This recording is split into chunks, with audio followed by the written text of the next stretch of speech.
હું કામ આવે એ તમને ખબર છે, એટલે સ્પષ્ટતા કરવાની જરૂર નથી. જમીને જવાનું છે એટલે ઉતાવળ કરતા નહીં. પેલા તડકો ખાધો છે, પછી ટાટા પેટ કરવાના છે, બરાબર છે? એટલે કે મોડું હજી થયું નથી. આપણે ત્યાં ટેલર રજૂ કરવાનું છે, પિક્ચર આપણે મહાસંમેલનમાં રજૂ કરશું. એટલે બહુ વધારે ટાઈમ નહીં લઉં. આમ તો મારી બેટરી પણ ડિસ્ચાર્જ છે, અને તમે થોડાક ડિસ્ચાર્જ બહુ ને એવું મને લાગે છે. થોડાક ગરમ થાવ ને, આમે ગરમ થવાનું છો. એમનામાં પતે એવું નથી. તમે સીધું ને સરળ ન સમજતા. ને તો બોલો શક્તિ માત કી, આશાપુરા માત કી, ક્ષત્રિય સમાજ કી જય હો જલાલ. તમારો અવાજ બુલંદ હોવો જોઈએ. અત્યાર સુધી કોઈનું નથી. મહિનાની ઝાલાનું માનશે. ઝાલા હોવ ને વાલા. મોદી સાહેબ ની વાલા છો તમે. એટલે આ સંમેલન ની અસર થાય.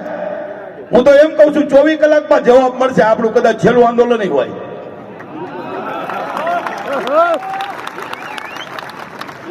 પરસોત્તમને ભાઈને પરસો વળી ગયો છે. આટલી હાઈટ છે ને, ઉપર મગજ વયો ગયો છે. ચારે બાજુ હાય હાય પરસોત્તમ ભાઈ, હાય હાય. આપણે જો આટલો ઉગ્ર રોષ છે, ભારેલા અજ્ઞાન જેવી સ્થિતિ છે, તો આપણે પરસોત્તમ ભાઈ જ કહી છીએ. આપણા સંસ્કાર અને એના સંસ્કારમાં એને બોલતા વિચાર નો આવ્યો. કોના માટે? એક વાર બોલ્યું નથી હોય ને, જીભ ગમે ત્યારે લપસે ને ગમે ત્યારે પડે છે, હો ચક્કર આવે ત્યારે. એટલે મગજ ઉપર સમતોલ કદાચ નહીં રહેતો હોય. એ જો દલિત માટે બોલી શકે, તે આપણી પાસે અહીંયા સમાધાન કરવા એ હારો થવા ગયો. અરે ભાઈ, હું કાર્યક્રમમાં ગયો જ નથી.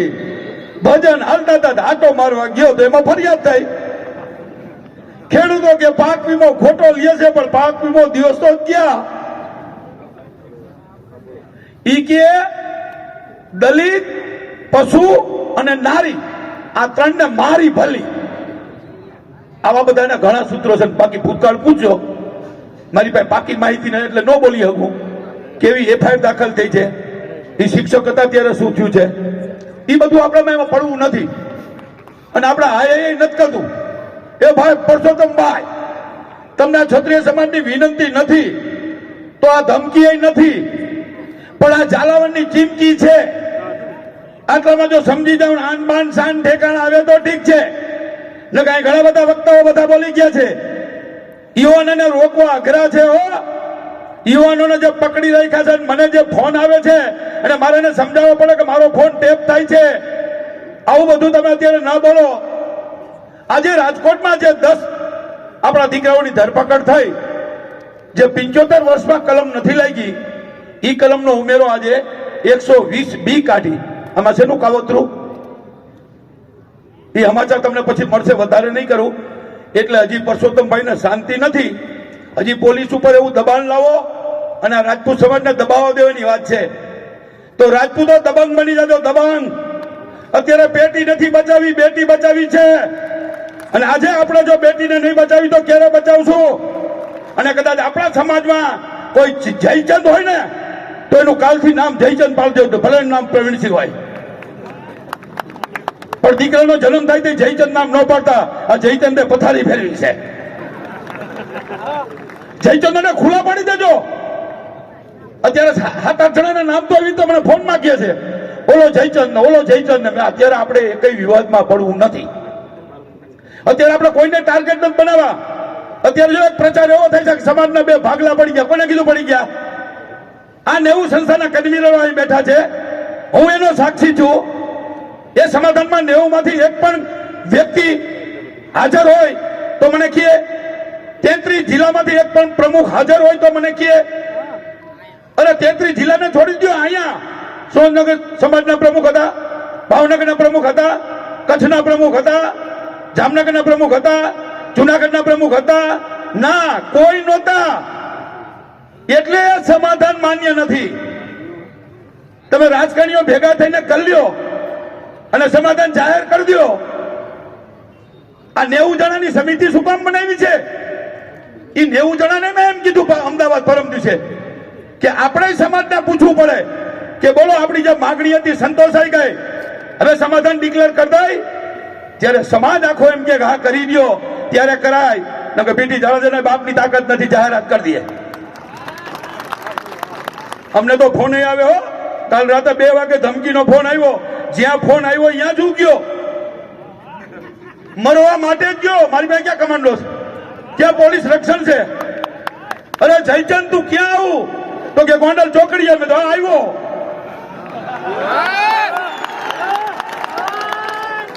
રેકોર્ડિંગ સંભળાવો અમને.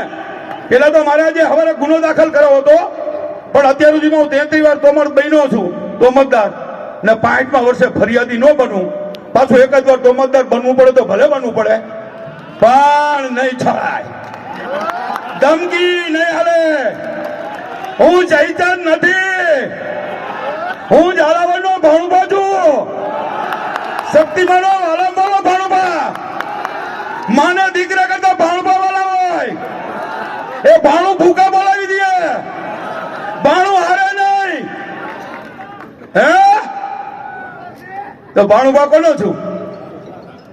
એ આ રથયાત્રામાં મને આ ઝાલાવાડ સમાજે 92 કિલો રૂપિયાથી જોઈકો છે. હમણાં જ 2010માં ત્યારે ગામે ગામ મેં નવું બિરુદ આપ્યું છે કે જય હો ઝાલાવાડ. અને બીજો શબ્દ એ કીધો છે કે 36 શાખાના રાજપૂતામાં જેનું ગૌરવ લઈ શકાય અને જેની માતા શક્તિમાં હોય, જેની જન્મદાતા શક્તિમાં હોય, એના પુત્રો હોય. દુષ્કાળમાં અમે રથયાત્રા કાઢી હતી, બધા ના પાડતા હતા. એ કે રવા દો, દુષ્કાળમાં રથયાત્રા નહીં, પછી રાખો. મેં તો આપણે ક્યાં ફંડફાળો લેવા નીકળ્યા છીએ, આપણે તો આમંત્રણ દેવા નીકળ્યા છીએ. અને ઝાલા સમાજે ઝોલી ફરતીથી રૂપિયા 4.5 કરોડ આપ્યા. એક મહેન્દ્રસિંહ ડીબડાએ એવું કીધું હતું, તમે જામનગર કરી, રાજકોટ કરી, ઝાલાવાડમાંથી 1 કરોડ લેવો તો તમને રૂપિયાથી જોખવા. બિશુભા એના સાક્ષી છે. અમે હીરો ફીર્યા છે ઝાલાવાડના 234 ગામમાં, અને હું ફર્યો છું 2000 ગામમાં. ત્યાં પરસોત્તમભાઈને ખબર નહીં હોય કે પીટી બાપુ શું છે. હવે ખબર પડી ને. એટલે મને ધમકીઓ મારી નાખવા સુધી ને આવતી તો હું ડરતો નથી એટલા માટે, અને ડરીશ નહીં, પણ જયચંદ તો નહીં જ થાવ. આ સમાજની માટે હું ગદ્દારી ન કરી શકું. સમાજે મારા ઉપર વિશ્વાસ મૂક્યો છે, ભરોસો મૂક્યો છે, અને ઝાલાવાડના ભાણુભા કલંકિત ન થાય. પરિણામ જે આવે એ. હું તો મરવાનું આમંત્રણ કાલ જામનગર કીધું હતું કે કોરોનામાં મોત ન થાય, રસ્તામાં એક્સિડન્ટ ન થાય, પણ મારી સમાજને દેવા માટે આવ્યો છું. આજ તો કહેવા માટે આવ્યો છું. જામનગર ખાલી 10 આગેવાનોને બોલાવ્યા હતા, 10 સંસ્થાના હોદ્દેદારોને. કાલની આટલી જ સંખ્યામાં 4000 માણસ ભેગા થયા. ત્યાં કહી જ દીધું છે, એ બધું તમે સાંભળ્યું છે, રિપીટ કરવાની જરૂર નથી. પણ એ પરસોત્તમભાઈ આટલા બધા વક્તા બોલી ગયા, મારે વધારે એ વાત રિપીટ નથી કરવી. પણ અમે સૂર્યવંશી, ચંદ્રવંશી, અગ્નિવંશી, આ અગ્નિમાં હોમાઈ જાય પરસોત્તમભાઈ, હોમાઈ જાય. આ અગ્નિ સમાજ છે. અમને હલકા નો ચિત્રો. તમે અમારા પિતા રામને બહુ મોટા બનાવ્યા છે, તો અમે રામના જ વંશજો છીએ, અમે કૃષ્ણના જ વંશજો છીએ. અરે અમારે એક હનુમાનજી કાફી છે, એ પૂછડું માર દે ને તો ક્યાંય નહીં રહ્યો. અને હનુમાનજીનો રોલ કરવામાં મને વાંધો નથી. હો પરસોત્તમભાઈ સુધરી જાઓ. તમારું પાછું ખેંચી લ્યો ને. શું ખેંચવાનું છે? તો બોલો પરસોત્તમભાઈ ખેંચો. ખેંચી થાય છે. અમારે રોકવા અઘરા છે. આ યુવાનો રોકાતા નથી. યુવાનો તો મારું મન છે ને દીકરીઓ મારું ધન છે. અને બહેનોનો તો હું વકીલ છું. કોઈના બાપની તાકાત નથી આવા શબ્દો કાઢી શકે. પરસોત્તમભાઈને પરસો તો વળવો જાય, પણ ડાયરિયા થઈ જવા જોઈએ. બાજુમાં લીંબુ શરબત પાવા વાળો, દહીંની ચટણી પાવા વાળો હોવો જોઈએ. આટલી હલકી વૃત્તિથી, હલકા વિચારોથી એની અંદર કેવું હશે જુઓ તો ખરા. આ કઈ ભૂલથી બોલ્યા છે? હાલો ભૂલથી બોલાઈ જાય. અરે મેં કદાચ કોઈની માફી માંગી હોય તો માફી માંગવા જેવું બોલ્યો જ નથી. બોલ્યો તમને આપજો સામે. માફી મારે માંગવાની જ ન હોય. શેના માટે માંગવાની? પણ શું કામ માંગી હતી? કેમ માંગી હતી, શા માટે માંગી હતી, એ અત્યારમાં નથી કેવું, કઈ ચર્ચા જ નથી કરવી. કોના માટે બલિદાન આપ્યું? કોઈ એવો મુદ્દો જિંદગીમાં નથી કે મારે માફી માંગવી પડે. પણ મારો ઝાલા સમાજ કહે કે હોય કે ન હોય, તમે માફી માંગો તો જ આ પતે એવું છે. તો આજ પણ માફી માંગવા તૈયાર છું. આજ પણ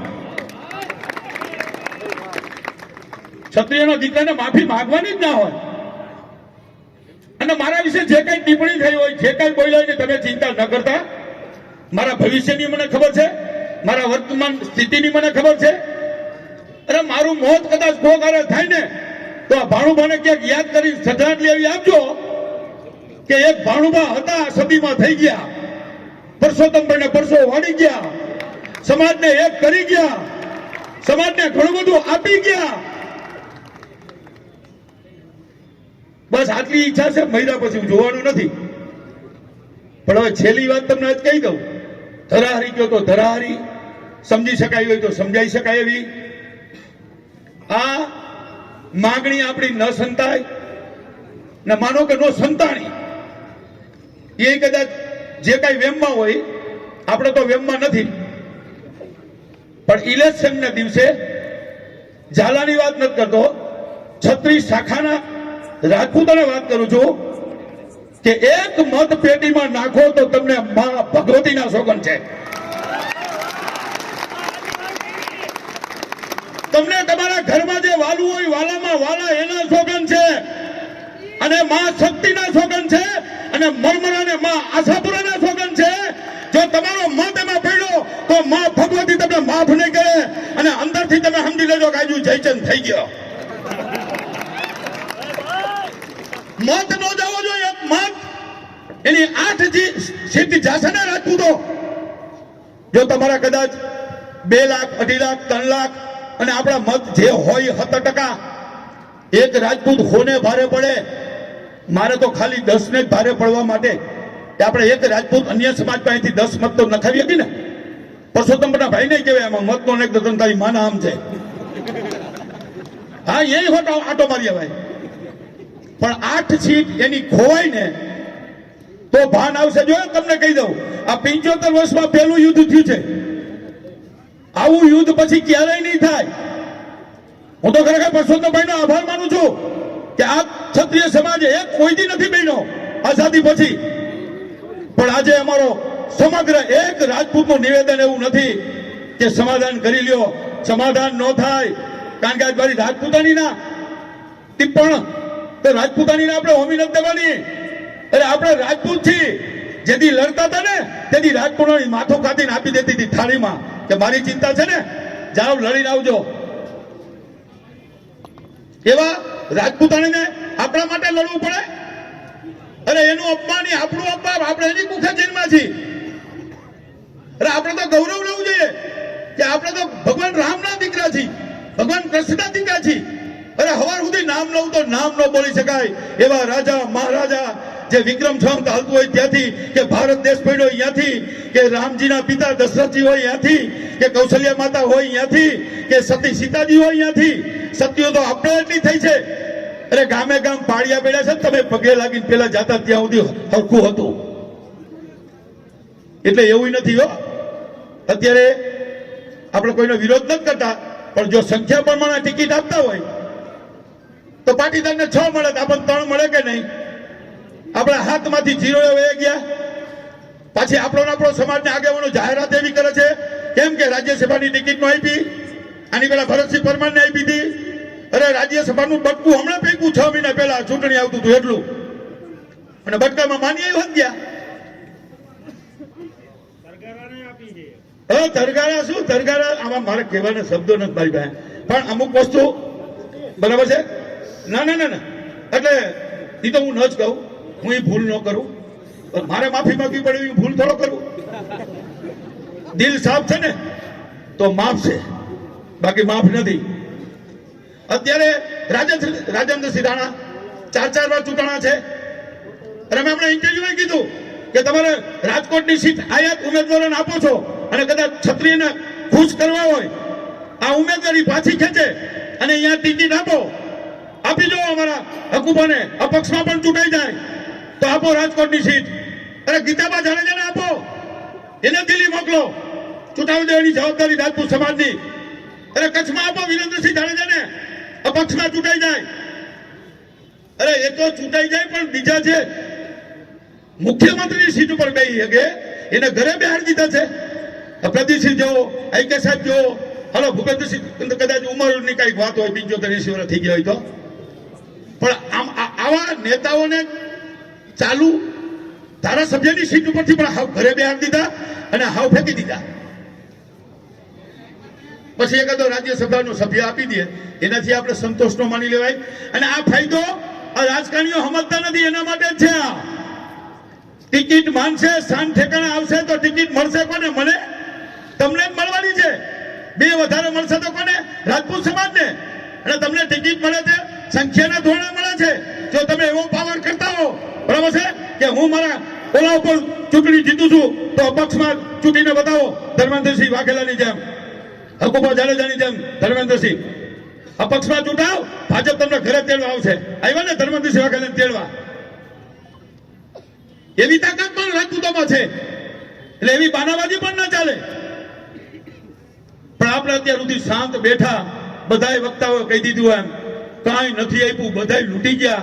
મેં કીધું તમે સરદારને આવડા મોટા બનાવ્યા છે તો એમને વાંધો નતો, પણ અહીંયા અમારા કૃષ્ણકુમારસિંહનું જો ટેચ્યુ હોત ને અને સરદાર ભાઈ વલ્લભભાઈને પ્રણામ કરતા હોત ને તો હંમેશા આપનાર મહાન હોય છે, તો ઉલટાનું તમારું આનાથી સારું દેખાત. તો પણ વાંધો નથી, ભલે એને તમે મહાન બનાવ્યા. સરદાર મહાન હતા જ, એને રજવાડાને એકત્રિત કર્યા, એમાં એનો સારો ભાવ હતો, દેશને એક બનાવવો હતો. પણ ક્ષત્રિયનો ભાવ એવો હતો સર્વસ્વ લૂંટાવી દેવાનું હતું, સર્વસ્વ. ભાવનગરના રાજા તો રાણીના કરિયાવાની પણ જાહેરાત કરી, ત્યારે સમાજે ના પાડી કે એ તો એમના પિયરથી લઈને આવ્યા છે, એના ઉપર તમારો હક નથી. આવા રાજા ક્યાં મળે? અત્યારના હળહળ કળિયુગમાં હાલો ને. આપણા જૂનાની રાજાની વાત નથી કરી, મહારાણા પ્રતાપ ને શિવાજી તો હમણાં હતા 500 વર્ષમાં. અરે અમારા અમીરસિંહ ગોહિલ ખાલી 200 જણા, અમે 1.25 લાખનું સૈન્ય અત્યારે ઘોડા ઉપર બેઠા છે સોમનાથ દાદાની રક્ષા કરવા માટે. અને આગલેથી મરસિયા સાંભળી લીધા. એને ખબર છે કે 200 નું શું આવવાનું છે, પણ છતાંય રાજપૂત કદી પીછેહટ ન કરે. તો આપણે ઓરિજિનલ રાજપૂતો 50 લાખ છે ને, અને બીજા 5-5 લેવી ને તો 2.5 કરોડ થઈ જાય. 2.5 કરોડમાં સરકાર આપણી હોય. 22 કરોડ ક્ષત્રિયો છે. અરે સીએમ નહીં, પીએમ પણ આપણા હોય જો ક્ષત્રિયો એક થઈ જાય તો. આજે જે થયા છે ને આની અસર શું પડે છે તમે જોવો તો. અને આની અસર આજે ન પડી, એક થયા તો પણ, તો આવતો સમય કેવો આવશે ને યાદ કરી લેજો. આ યુવાનો આગ બબુલા એટલે થયા છે. આપણે અત્યારે આપણી નવી પેઢી છે એને તો એક મજબૂત બનાવીને છોડીએ. અરે હું તો કહું છું યુવાનો આપ આગે बढ़ो, हम तुम्हारे साथ हैं. નહીં તો પીટી બાબુ તો છે જ.